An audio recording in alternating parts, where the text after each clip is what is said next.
شروع اللہ کے نام سے جو بڑا مہربان نہایت رحم کرنے والا ہے۔ السلام علیکم۔ نبی کریم صلی اللہ علیہ وآلہ وسلم کی پیش گوئیاں جو آپ صلی اللہ علیہ وآلہ وسلم نے بتائی تھی، قیامت کی پیش گوئیاں وہ آج پوری ہو چکی ہیں۔ اللہ پاک نے جیسے ہی دنیا بنائی اس کے بعد ہی ایسے اپنے انجام تک پہنچانے کی کچھ نشانیاں بھی بتا دی تاکہ لوگ عبرت پکڑیں اور اللہ پاک کے خوف سے ڈر جائیں اور توبہ کر لیں۔ وہ علامات کیا ہیں؟ اللہ پاک کے رسول نے قیامت کے نشانات بتلاتے ہوئے فرمایا کہ اونٹوں اور بکریوں کے چرواہے برہنہ بدن اور ننگے پاؤں ہوں گے اور ایک دوسرے سے مقابلہ کرتے ہوئے لمبی لمبی عمارتیں بنوائیں گے اور فخر کریں گے۔ میں سعودی عرب کے شہر ریاض کو دیکھ کر حیران رہ گیا۔ عمارتوں کا یہ مقابلہ آج اپنے عروج پر پہنچ گیا۔ دبئی میں برج خلیفہ اب تو ایک اور برج عرب بننے جا رہا ہے۔ برج خلیفہ کی عمارت دنیا کی سب سے بڑی اونچی عمارت بن گئی تو ساتھ ہی شہزادہ ولد بن طلال نے جدہ میں اس سے بھی بڑی عمارت بنانے کا اعلان کر دیا جو دھڑا دھڑ بنتی چلی جا رہی ہے۔ یعنی مقابلہ اپنی انتہا تک پہنچ چکا ہے کہ عرب دنیا کے عمارتیں سارے جہان سے اونچی ہو چکی ہے۔ بتلانے کا مقصد صرف یہ ہے کہ میرے پیارے آقا صلی اللہ علیہ وآلہ وسلم نے جو فرمایا تھا وہ پورا ہو چکا ہے اور پیشگوئی پوری ہو کر اپنے نقطہ کمال کو پہنچ چکی ہے۔ اس کے بعد اصول دنیاوی ہر کمال زوال اسد کے ہر کمال کے لیے زوال ہے۔ زوال کا آغاز بھی ہو چکا ہے کہ گاڑیاں صرف تیل پر نہیں رہی بلکہ گیس، بیٹری اور سولر انرجی وغیرہ سے بھی بہت زیادہ نکلنا شروع ہو گئی ہیں۔ اور ایک بڑی وجہ یہ ہے کہ عرب کا سب سے زیادہ تیل خریداری کرنے والے امریکہ نے صدر صدام حسین کو ختم کر کے تیل کی دولت سے سیراب ملک عراق پر اپنی حکومت بنا کر تیل کے کنووں پر قبضہ جما لیا ہے اور لاکھوں بیرل مفت وصول کر رہا ہے۔ تو پھر تیل کی گرتی مانگ نے تیل کی قیمتوں کو نچلی سطح پر پہنچا دیا جس سے عرب ممالک کا سنہرا دور خاتمے کے قریب ہے۔ سوال یہ پیدا ہوتا ہے کہ اس زوال کے بعد کیا ہوگا؟ اللہ کے رسول کی ایک اور حدیث پاک ہے کہ قیامت سے پہلے سرزمین عرب دوبارہ سرسبز ہو جائے گی۔ کون سوچ سکتا تھا کہ سرزمین عرب کی صحرا اور خشک پہاڑ کے جسے اللہ تعالیٰ نے خود حضرت ابراہیم علیہ السلام کی زبان سے بے آب ہوگا وادی قرار دیا، وہ سبزے سے لہرا اٹھے گی۔ چنانچہ پوری دنیا میں گلوبل وارمنگ اور موسمیاتی تبدیلی کے نعرے بجنے لگے ہیں۔ نتیجہ یہ نکلا ہے کہ سعودی عرب میں بے موسم بارشیں ہونا شروع ہو گئی ہیں۔ سعودی عرب میں ایک سیلاب کچھ عرصہ قبل آیا تھا جس میں کچھ افراد لقمہ اجل بھی بن چکے ہیں۔ اس تبدیلی کا نتیجہ یہ نکل رہا ہے کہ عرب سرزمین پہلے ہی جدید ٹیکنالوجی کو کام میں لا کر سرسبز بنانے کی کوشش کی گئی ہے۔ وہ قدرتی موسم کی وجہ سے بھی سرسبز بننے جا رہی ہے۔ سعودی عرب گندم میں پہلے ہی خود کفیل ہو چکا ہے۔ اب وہاں خشک پہاڑوں پر بارشوں کی وجہ سے سبزہ اگنا شروع ہو چکا ہے۔ بارشوں کی وجہ سے آخرکار حکومت کو ڈیم بنانا ہوں گے جس سے پانی کی نہریں نکلیں گی، ہریالی ہوگی، فصلیں لہلائیں گی۔ یوں یہ پیش گوئی بھی اپنے تکمیل مراحل سے گزرنے جا رہی ہے اور جو میرے حضور صلی اللہ علیہ وآلہ وسلم نے فرمایا تھا اسے ہم اپنی آنکھوں سے دیکھتے جا رہے ہیں۔ اگر حدیث پر غور کریں تو مشرق وسطی کے زوال کا آغاز ملک شام سے شروع ہوا، لیکن شاید عرب حکمران یا تو یہود و نصار کی چال سمجھ نہ سکے یا بے رخی اختیار کی، لیکن وجہ جو بھی ہو یا نہ ہو سرکار کی بتائی ہوئی علامات کو تو ظاہر ہونا ہی تھا۔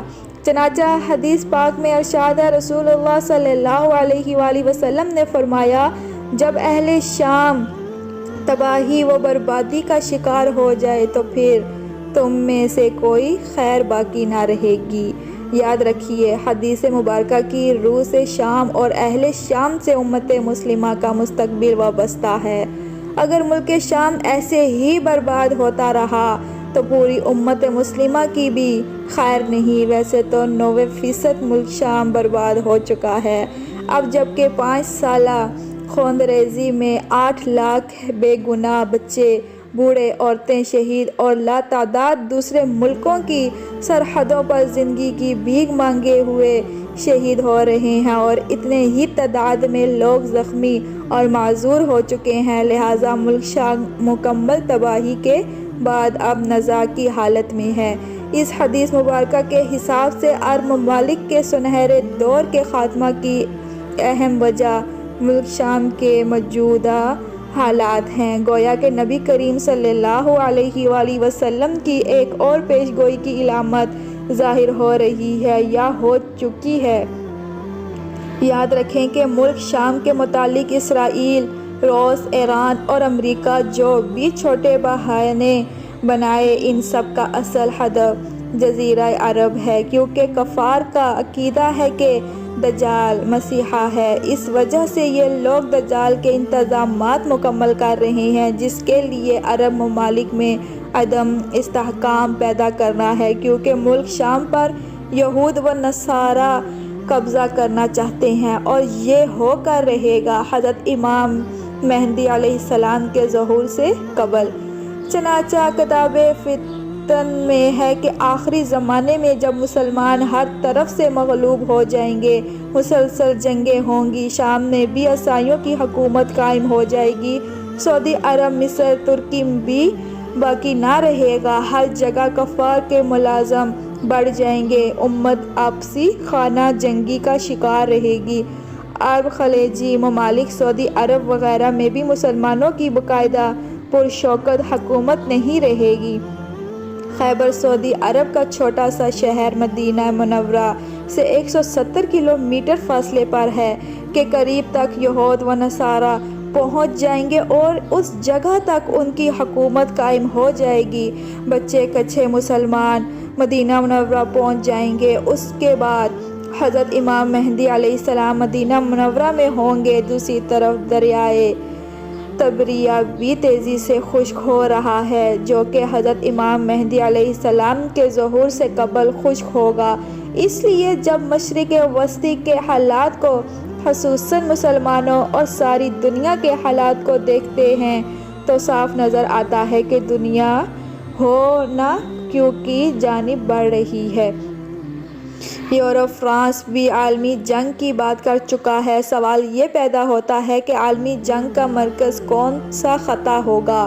واضح نظر آ رہا ہے کہ مشرق وسطی ہی متوقع ہے اور غزوہ ہند ہو کر رہے گا۔ یہاں بھی ہندو پاک کا رنجشیں اور کشمکش کے بڑھتے حالات سے ڈر لگتا ہے کہ غزوہ ہند کی طرف رخ کر رہے ہیں، کیونکہ ابو ہریرہ رضی اللہ تعالی عنہ سے روایت ہے کہ رسول اللہ صلی اللہ علیہ وآلہ وسلم نے فرمایا، میری قوم کا ایک لشکر وقت آخر کے قریب ہند پر چڑھائی کرے گا اور اللہ پاک اس لشکر کو فتح نصیب کرے گا، یہاں تک کہ وہ ہندو کے حکمرانوں کو بیڑیوں میں جکڑ کر لائیں گے۔ اللہ پاک اس لشکر کے تمام گناہ معاف کر دے گا، پھر وہ لشکر واپس رخ کرے گا اور شام میں موجودہ عیسیٰ ابن مریم علیہ السلام کے ساتھ جا کر مل جائے گا۔ حضرت ابو ہریرہ رضی اللہ تعالیٰ عنہ نے فرمایا،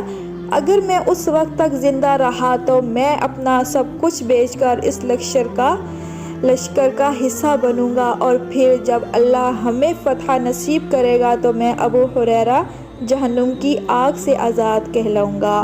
پھر جب میں شام پہنچوں گا تو عیسیٰ ابن مریم علیہ السلام کو تلاش کر کے انہیں بتاؤں گا کہ میں محمد کا ساتھی رہا ہوں۔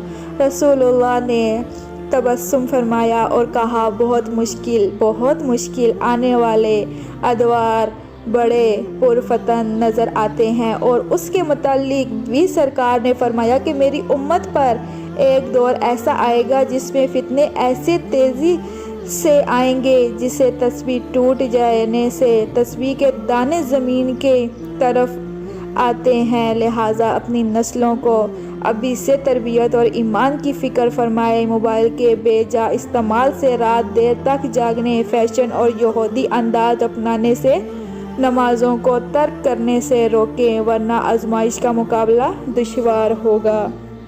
بے شک مزید ایسی معلوماتی ویڈیو دیکھنے کے لیے مجھے لائک کیجیے اور کمنٹ باکس میں اپنے قیمتی رائے کا اظہار ضرور کیجیے۔ ملتے ہیں نئی ویڈیو میں، دعاؤں میں یاد رکھیے۔ اللہ حافظ۔